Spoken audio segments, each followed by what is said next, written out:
এই ବାଳ କିସ କଲୁ ତୁ? ବାଳ ମୋ ମୁହଁରେ ପାଡ଼ିଦେଲୁ। ବାଳ ଅଭଦ୍ର, ଅଶିକ୍ଷିତ, ଲାଞ୍ଛିତ, ବାଞ୍ଛିତ, ଲମ୍ବୁଦର, କୁସୁଦର, ଅସାମାଜିକ, ବର୍ବର, ବେହିଆ, ଅଲଜ୍ଜା, ଛତରି, ବଜାରି ଟୁକି। ବାଳ ତୋତେ ଟିକେ ବିଶ୍ୱାସ କରିକି ତ ଗାଣ୍ଡି କଡ଼ରେ ଆଶ୍ରୟ ନେଇକି ମୁଁ ଟିକେ ଶାନ୍ତିରେ ଶୋଇଥିଲି, ତା ବୋଲି କ'ଣ ତୁ ମୋ ମୁହଁରେ ପାଡ଼ିଦେବୁ? ହଁ ବାଳ, ୟା ମାନେ କ'ଣ? ତୋତେ ବିଶ୍ୱାସ କରିକି ଯଦି କେହି ତା ମୁଣ୍ଡରେ ବସେଇଲା ତୁ ତା କାନରେ ମୁତି ଦେବୁ? ବାଳ, ତୋତେ ବିଶ୍ୱାସ କରିହେବନି ରେ।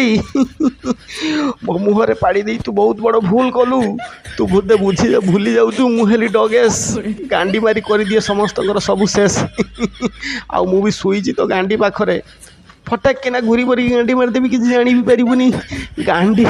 ଗାଣ୍ଡି ଡେଷ୍ଟ୍ରୟ ହେଇଯିବ ରେ। ଶେଷରେ ଗାଣ୍ଡି ବାଟେ ପାଡ଼ି ବି ପାରିବୁନି, ମୁହଁ ବାଟିଆ ପଁ ପଁ କରିକି ପାଡ଼ିବୁ, ମୁହଁ ବାଟିଆ ଖାଇବୁ, ମୁହଁ ବାଟିଆ ହଗିବୁ ରେ। ମୋ ସହିତ ପଙ୍ଗା ମୋ ମୁହଁରେ ପାଡ଼ିକି। ଆଜି ତ ଗାଣ୍ଡି ଯଦି ନ ଫଟେଇ ଦେଇଛି ମୋ ନାଁ ଡଗେଶ ନୁହେଁ। ବୋଉ ବୋଉ।